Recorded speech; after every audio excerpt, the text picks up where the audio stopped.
A entrada dos garotos fez o São Paulo ter um comportamento completamente diferente no Clássico e você vai analisar com a gente agora o porquê que deu tão certo.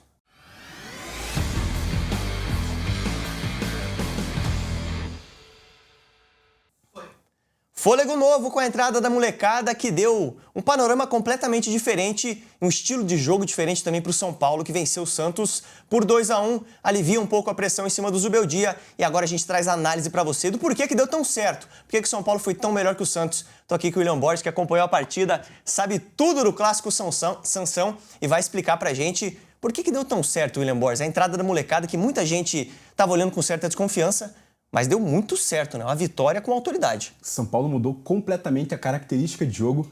Time muito mais móvel, um ataque muito mais móvel e uma marcação-pressão na saída.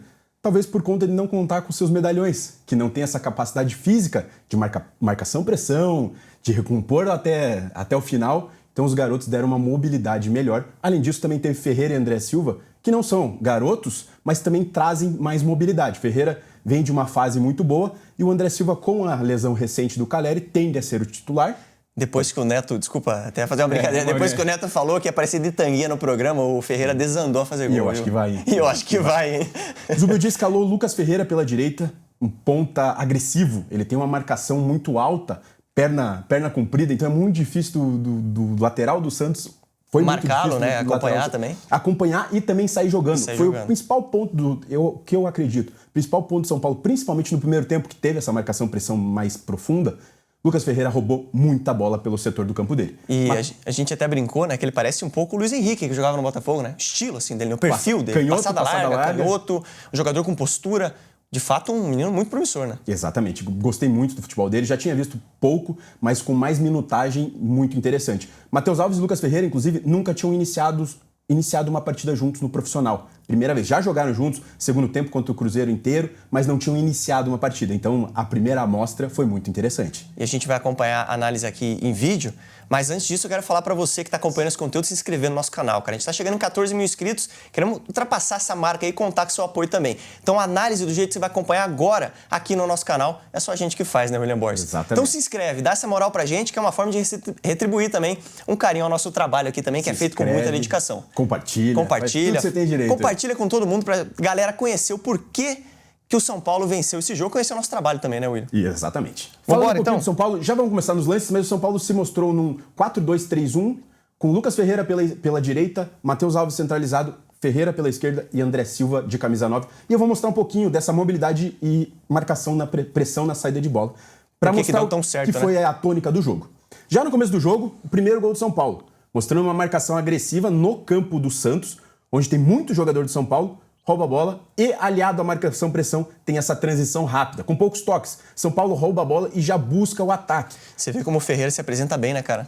Ele sai bastante da ponta, vem buscar essa bola e ele é o principal fio condutor, talvez, do São Paulo nas principais jogadas, né? É escapada, né? É escapada. Isso. Porque ele tem um bom drible curto, tem uma boa velocidade, né? E aqui a gente pode perceber também a mobilidade do André Silva saindo da área para receber e daí ele tabela com o Ferreira e o Ferreira faz o gol. Talvez o Caleri não tenha essa mobilidade de sair tanto da área. É um jogador mais posicional dentro da área, fazedor de gols. Já o André Silva agrega de uma outra maneira e tá aí o gol que não me deixa mentir. E você vê como a defesa do Santos está posicionada, estão preenchendo o setor, mas é aquilo que a gente fala da atitude, né? Os jogadores estão ali, mas ninguém atacou a bola, ninguém marcou o Ferreira, né? Ficou no meio dos dois zagueiros. E aí o Ferreira, que teve a atitude, sim, ele vai e faz o facão. Ele ataca o espaço. E ataca o espaço super bem. Agora já o segundo gol do São Paulo não é uma marcação-pressão, mas para mostrar essa construção rápida, essa saída rápida do São Paulo, em poucos toques já tá na cara do gol. Também conta com excelente visão de jogo de Matheus Alves.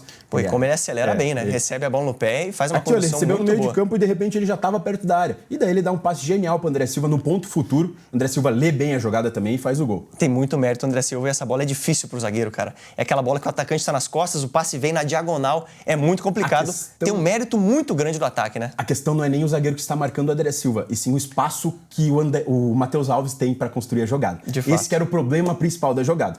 Agora, mais uma vez, reiterando o que eu falei de Lucas Ferreira, me chamou muita atenção esse jogador, o quanto ele aperta e rouba a bola na saída. Mais uma vez ele roubou... Essa entrega, né? Essa entrega dele é muito grande. E logo após o segundo gol, tá? Ele rouba a bola do Escobar e já parte pro drible. Até dribla o Gil, mas não consegue completar a jogada. Poderia ser 3-0 com menos de 25 minutos de jogo. Muito por conta dessa agressividade da marcação do São mais Paulo. uma vez, ó. Mais uma vez, até repetitivo, São Paulo né? preenchendo, é até repetitivo, mas de fato preencheu muito bem o setor ofensivo. Você vê como o São Paulo colocou bastante gente para sufocar essa saída do Santos. 6 jogadores do São Paulo nesse canto direito, praticamente. Você vai ver a jogada, vai rodar. Pode soltar ali pra gente ver? A jogada vai rodar e vai mostrar que a marcação continua, ela não recua. Os jogadores correndo para frente, Isso. toda hora. E vão encurralar o time do Santos. E aí o Santos, de fato, fica sem alternativas, né? Até uma tentativa aqui de proteção de bola e tal, mas tá todo mundo marcado. Falta, olha o tanto de gente que tá no setor aqui, ó. 1, 2, 3, 4, 5 jogadores, todo mundo marcado do Santos. Até em superioridade, né? Você tem 4 do Santos aqui contra 5 do São Paulo. Então, de fato, fica uma saída completamente nula. Inexistente, né? Exatamente, Porque o São Paulo tá marcando muito bem. O objetivo do Santos, nesse caso, é se livrar da bola. Até dar um bate-rebate, o Santos até consegue ficar com a bola, mas vai ter que se livrar. E você vê que é constante, né? Aí o Gil é obrigado a dar, de fato, e vem uma bola. Tudo bem, você não conseguiu roubar lá em cima, mas vem uma bola morta para sua defesa para construir a jogada. Agora, mais uma vez, o Lucas Ferreira até... Cara, olha esse pique dele, cara. A marcação não é pressão, é uma marcação mais no sistema defensivo, mas como ele rouba a bola, e olha a transição rápida do São Paulo. Matheus Alves e Lucas Ferreira tabelam. Em poucos toques, novamente, o São Paulo está na cara do gol do Santos. André Silva também mais veloz que o Calleri, apresenta essa qualidade maior. Esse já é o lance do pênalti. Então, mostrando principalmente essa marcação-pressão, marcação agressiva e essa transição rápida com os meninos. Eles agregaram muito ao time do São Paulo, muito por conta dos desfalques importantes, mas também traz outra característica para o São Paulo. Cara, eu voltei rapidamente aqui, tá? Pra gente ter o pique desse menino, tá? Roubou a bola. Olha o pique que ele deu, voltou a roubar a bola e já fez toda a jogada, né? Impressionante esse ataque muito rápido do São Paulo. Em poucos toques da bola estavam na cara do gol. Em poucos toques. Agora, falando um pouquinho... Para, por favor, agora aqui, Matheus. Falando um pouquinho sobre essa marcação do São Paulo, você perceba que nem sempre foi uma marcação alta, mas a marcação estava encaixada. E aí, o que eu quero chamar a atenção?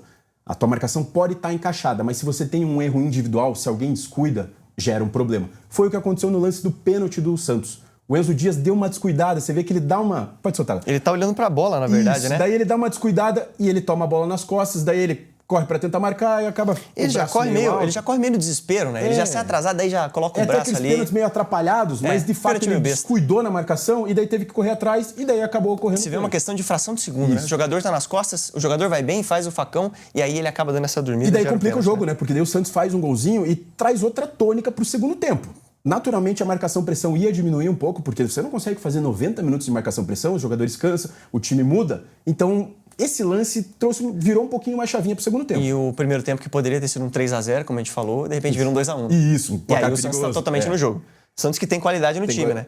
Mais uma vez agora a questão da marcação. Você veja a marcação extremamente encaixada. Olha quantos jogadores do São Paulo tem. 10 jogadores marcando e Lucas Ferreira. De novo, Lucas Ferreira.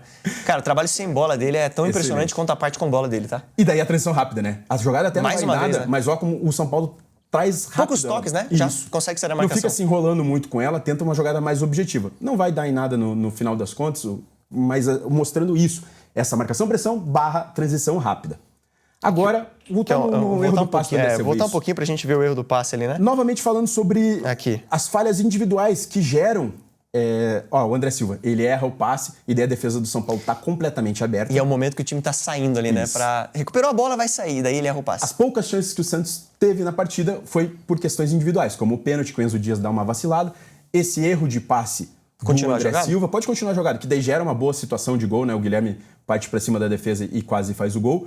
Teve outro lance que a gente até não colocou aqui, uma falta que o São Paulo nem percebe que é falta e dá a bola rápido, o Santos cobra rápido, mas todos lances de falhas individuais do São Paulo. É uma questão de desatenção, né, cara? Alguns lances assim, né? Esse foi uma falha técnica, né, do André Silva. Isso. Mas tanto o pênalti quanto esse lance que você citou da falta que é cobrado rápido, questão de desatenção, né, cara? Que não dá pra ter ali.